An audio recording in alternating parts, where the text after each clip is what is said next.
Good afternoon, students. Today we will discuss about Ts of anther.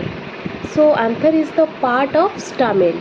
So stamen consists of a cap-like structure, that is anther, and the anther is connected by a long slender structure, that is filament.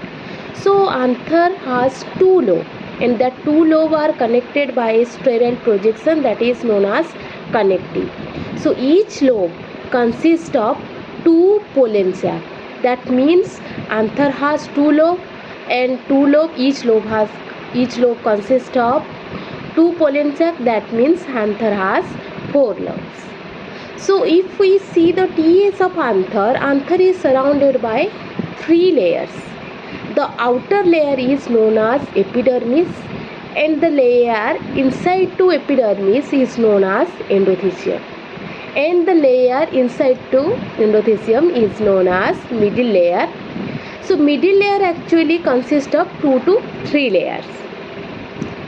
So the pollen sac, so each lobe has two pollen sac.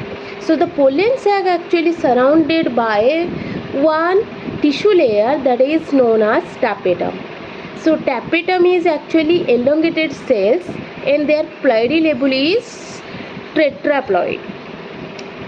So tapetum help in the pollen grain mother cell, that means microspore mother cell, and the formation of microspore, that means it provides nutrition to the microspore mother cell and also the newly forming microspore.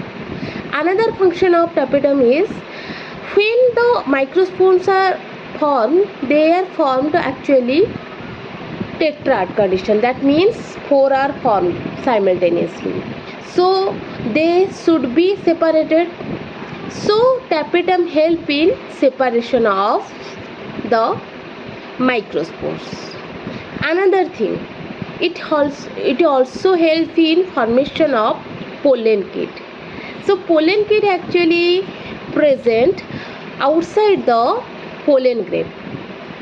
So when we will discuss about pollen grain, we will see that pollen grain has two layers, outer exine and inner intine. So exine is surrounded by pollen kit, and that pollen kit is actually viscous in nature.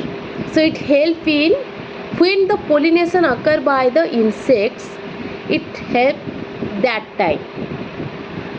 Okay. So this is all about the TS of anther.